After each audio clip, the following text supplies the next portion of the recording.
Hi everyone, I have a quick video for you today for informational purposes only um, that I've entitled Strategies to Cultivate a Hope Optimism Mindset. And this is based on information from Newport Academy from 2020. You can actually go there and get a much more complete package if you want to, but I'm going to give a real quick summary.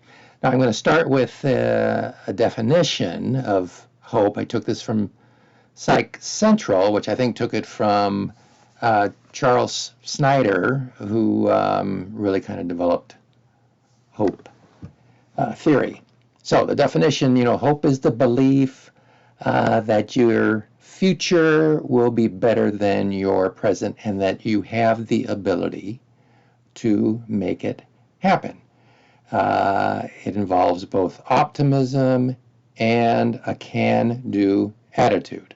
Okay, now there's a lot of ideas or steps that can be taken here. And this is from Newport Academy. So they mention emphasis on strengths. So this would be like identifying and exploring individual strengths, which foster a sense of hope and resilience. And while you may find yourself kind of in a negative mindset, there are always some sort of little gems and positives that you can find about yourself. Think, positive psychology here, and you can find some of those within yourself.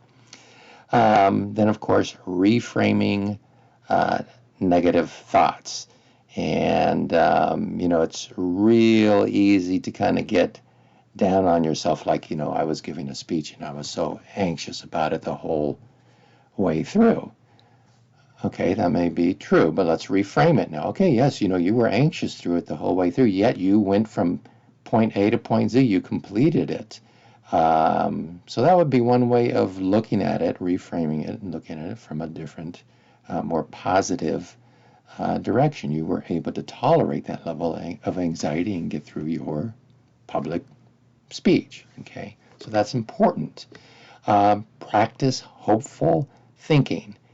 And some of this information I'm going to take word for word. Practice of hopeful thinking involves the perceived capacity to envision workable routes together with the energy towards goals attainment. Okay, so you actually set up some goals to achieve, and of course you're going to have steps to actually get to to that point. And sometimes it's just reinforcing to have those little micro steps as you see yourself getting to that particular goal that you've established for yourself. Now, increasing self-esteem and self-awareness, and things like mindfulness-based interventions, breathing activities, just kind of sensory awareness, noticing where, maybe where you're knotted up and how to relax those, that muscle tension and the stress that maybe you've accumulated.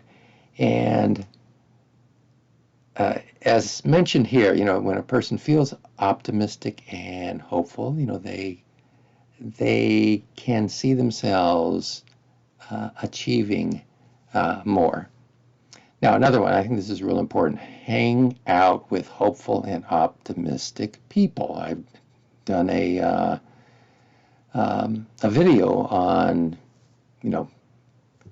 contagious types of behaviors and people that you hang around with. If you're hanging around with people that are real negative, and you're hanging around with those people a lot, that might have a tendency to kind of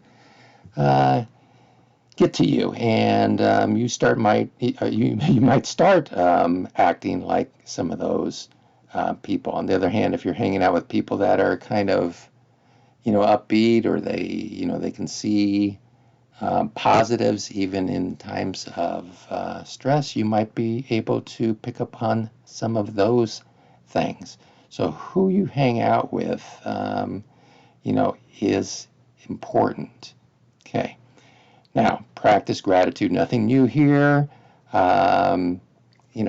Simple gratitude, just being aware of some of the things that you have. You know, you might think, yeah, I've got this junky car. On the other hand, you might look at it from the point of view of, you know, I'm so grateful that I have this car that even though it doesn't look particularly good, it still gets me from point A to point B. I'm better off with it than without it.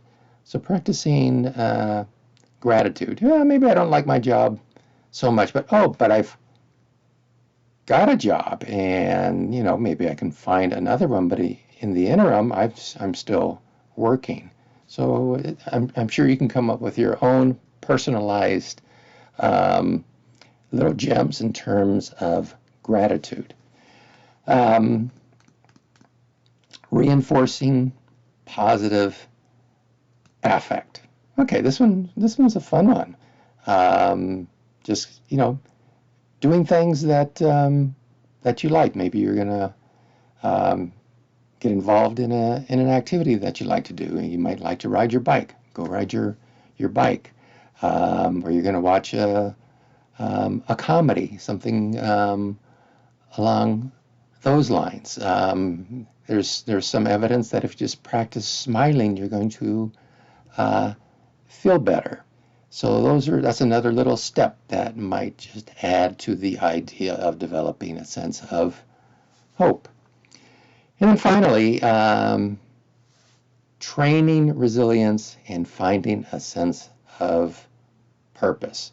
So just facing crisis can be strengthened by finding a sense of purpose in life. You know, I know it's hard when something happens to you and it's like, oh my God, what am I going to do? On the other hand, you look at it, you kind of dissect it, you determine how you're going to get through it. And when you've gotten to the point where you've actually gotten through it, and you can kind of look back and say, wow, look what I achieved, it makes it so much easier the next time something comes up that you have to face, because you know what? Well, you've already been there. You've already faced some adversity. You've already gotten through it.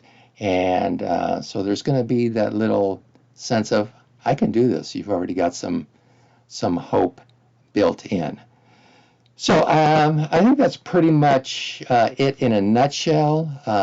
You can get more information, you know, from Newport Academy about this, but I really liked it, so I wanted to do a quick summary on that, and just the idea of being able to stay hopeful, I think is just really important, you know, especially when you're facing challenges in your life. And that's it for me, Al the Psych, right now, and hope it was helpful, and see you next time. Thanks.